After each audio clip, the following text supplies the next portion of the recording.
Bienvenue dans cet épisode de Créateurs d'impact. Aujourd'hui, cap sur les océans, avec Thierry Boussion et son entreprise Uniboat. Imaginez des bateaux qui ne finissent plus abandonnés sur les plages ou enfouis sous terre, mais qui retrouvent une nouvelle vie, plus durable et plus verte.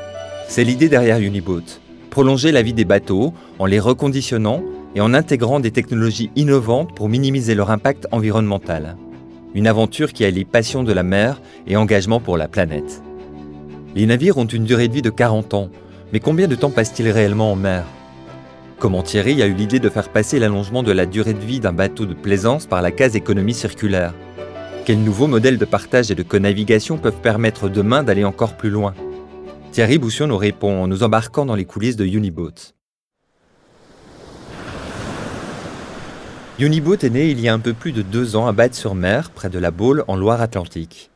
Ce projet représente pour Thierry Boussion l'alliance parfaite de ses deux passions, la mer et l'engagement environnemental. Ancien skipper aux Antilles et passionné de plaisance, il a voulu combiner cette expérience avec son expertise professionnelle. Il a dirigé une agence de communication dédiée à l'accompagnement d'industries en matière d'impact environnemental et social positif. C'est ainsi qu'est né Uniboat. En fait, l'idée est venue d'associer une réflexion autour de la plaisance et de constater qu'en fait, on consommait le bateau, mais on n'avait pas forcément d'action engagée sur l'allongement de la vie des bateaux, le reconditionnement des bateaux, à l'instar de ce qui se fait dans le téléphone ou le vélo. Et donc, on a mené une petite analyse du marché, enfin même une sérieuse analyse du marché de la plaisance, et on a constaté qu'en fait, un bateau avait une durée de vie de 40 ans, un bateau de plaisance construit en fibre de verre, et que sur 40 ans, il avait un usage de à peine 2 ans, entre 1 et 2 ans. Et on s'est dit, c'est quand même fou de voir ces bateaux détruits au bout de leurs 40 années de vie, alors que certains d'entre eux sont probablement aptes au reconditionnement. Et plutôt que simplement de dire, on va récupérer la coque et on va la reconditionner, on s'est dit, on va reconditionner la coque, mais on va y intégrer la notion d'économie circulaire. Et donc, on reconditionne chez Uniboat les coques de bateaux en gardant à peu près 80% des pièces d'origine que l'on reconditionne nous-mêmes ou que l'on remplace par des pièces reconditionnées et que l'on va upgrader avec des technologies qui permettent d'améliorer l'impact environnemental. Concrètement, si je prends un voilier, on va le remettre en état général et puis on va enlever le moteur diesel et on va lui mettre un moteur électrique. Si je prends un bateau hors bord, on va garder le moteur hors bord, mais on va faire en sorte de le transformer pour qu'il puisse utiliser du biocarburant. Et puis, on va essayer de reconditionner toutes les pièces du bateau en limitant la production de nouveaux déchets. Et c'est ce qui nous permet de créer des gammes de bateaux reconditionnés garantis, plus écologiques et plus économiques. Donc ça, c'est hyper intéressant parce que ça correspond aussi, au standard moyen du plaisancier moyen qui veut chercher un bateau, mais qui ne veut pas non plus se ruiner sur un bateau neuf qui offre d'autres avantages, mais surtout des budgets beaucoup plus élevés. Reconditionner des bateaux n'a pas été une démarche évidente au début. Thierry a dû explorer des alternatives à la destruction systématique des embarcations abandonnées et mettre en place un processus de sélection précis pour identifier celles pouvant être restaurées. Thierry se rapproche alors de l'APER, l'organisme national agréé par le ministère de la Transition écologique et solidaire qui gère la déconstruction et le recyclage des bateaux. Grâce à cette collaboration, il a pu élaborer des plans de reconditionnement spécifiques, offrant ainsi une seconde chance aux bateaux qui peuvent être remis en état. Un bateau déconstruit, il est broyé ou enfoui ou brûlé dans les hauts fourneaux. Et nous, on dit, il y a une alternative. On ne dit pas que ça sera définitivement plus, broyé et pas brûlé. Mais on peut peut-être sélectionner les bateaux avant de les détruire. Et cette sélection permet de dire, tel ou tel bateau peut être reconditionné et on peut allonger sa vie. Et c'est le premier acte écologique que l'on doit faire. En fait, on produit un matériel, on doit pouvoir lui donner la vie la plus longue pour que son impact environnemental soit le plus faible. On doit s'assurer, nous, que le bateau soit dans un état qui permette malgré tout, économiquement, d'être reconditionné. Parce qu'en effet, il y a des bateaux qui n'ont pas d'autre solution que d'être détruits. Mais il y a beaucoup de bateaux qui sont largement reconditionnables.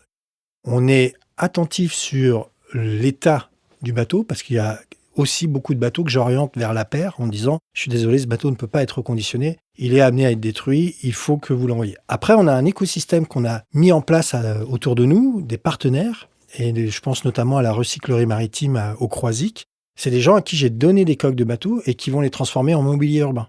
Donc, on a essayé de trouver à chaque fois une solution avant d'arriver à cette finalité qu'est la déconstruction. Mais il y a des bateaux qui continueront d'être déconstruits, ça c'est certain. Chez Uniboat, l'économie circulaire et le partage sont des valeurs fondamentales. Mais Thierry ambitionne d'aller encore plus loin. Au-delà de l'impact écologique, il souhaite sensibiliser les plaisanciers à de nouvelles pratiques et mise sur des modèles de partage et de co-navigation où l'expérience nautique devient plus accessible, durable et collective. Comment ces valeurs d'économie circulaire et de partage influencent-elles son projet ? En fait, nous, on a un domaine d'activité stratégique qui est le reconditionnement, mais on est aussi hyper attentif aux nouveaux usages, à comment accompagner le plaisancier dans son utilisation du bateau. Est-ce que demain, le plaisancier est forcément propriétaire de sa coque ? Peut-être pas. Peut-être qu'il peut partager son bateau à plusieurs. Peut-être que c'est un propriétaire qui accepte de louer son bateau à l'année à plusieurs locataires.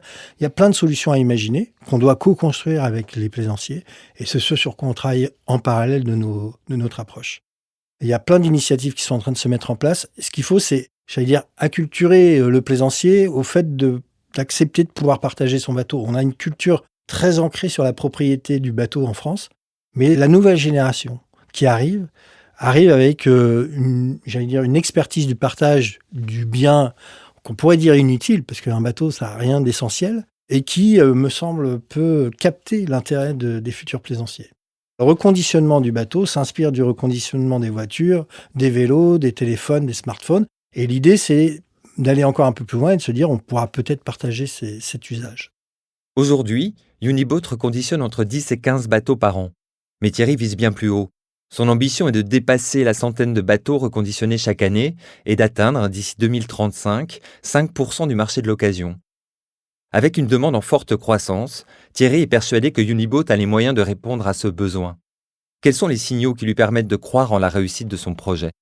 On est une jeune start-up, on n'a que 2 ans. Notre objectif, c'est de passer d'un statut de chantier expérimental à une industrie. Donc aujourd'hui, on est 8 personnes. On était il y a encore quelques mois que 3. Et on double notre chiffre d'affaires par 2 quasiment chaque année, mais on est encore dans une dynamique de croissance et de recherche de fonds. Tous les bateaux que l'on reconditionne ont un objectif d'être revendus, soit à des particuliers, soit à des professionnels de la location, soit à des professionnels divers. On est convaincu qu'il y a une attente, puisqu'on voit bien aujourd'hui, on a un niveau de demande qui est relativement élevé et une capacité de production qui ne peut pas suivre aujourd'hui. Donc on est dans cette démarche de vouloir grandir pour répondre à cette demande. En 2024, Uniboat a reçu le prix Coup de cœur Enterprise de Generali. Comment cette reconnaissance a-t-elle impacté Thierry et son équipe ? Et en quoi ce prix influence-t-il les perspectives de développement de Uniboat ? Alors, c'est une bonne surprise parce que je vais être très honnête, c'est notre courtier en assurance qui a candidaté pour nous. Il m'a dit, écoute, il y a une remise de prix, un concours, je pense que c'est intéressant que vous y candidatiez. Donc, on lui a construit un dossier qu'on lui a transmis. Et on a eu cette bonne surprise d'avoir le prix Coup de cœur Generali. C'est l'occasion de mettre en lumière Uniboat, de mettre l'action du reconditionnement dans la filière nautisme qui me semble hyper importante. C'est aussi l'occasion de rappeler qu'on est une jeune boîte et qu'on cherche des partenaires financiers, donc j'en profite. C'est aussi l'occasion de remercier les équipes parce que j'ai une équipe qui est formidable, qui fait des efforts à tout niveau pour qu'on arrive à mettre en avant cette initiative et faire en sorte que ce modèle puisse vraiment exister. Donc c'est encore une fois une reconnaissance supplémentaire, parce qu'on en a déjà eu pas mal, mais qui met une petite dimension un peu sympa, donc non, c'est chouette. En réinventant les pratiques de l'industrie nautique, Uniboat choisit de hisser haut les voiles de l'innovation et de l'économie circulaire. Thierry Boussion, porté par ses convictions et son amour de la mer, trace une nouvelle trajectoire, celle de la durabilité et de la responsabilité. Uniboat s'ancre dans un avenir où la plaisance rime avec conscience. L'entreprise continue de se développer, prête à franchir de nouveaux caps pour transformer le marché de l'occasion nautique. C'était Créateurs d'impact, le podcast de toutes les initiatives positives, sociales et environnementales pour s'inspirer et agir collectivement de manière plus responsable.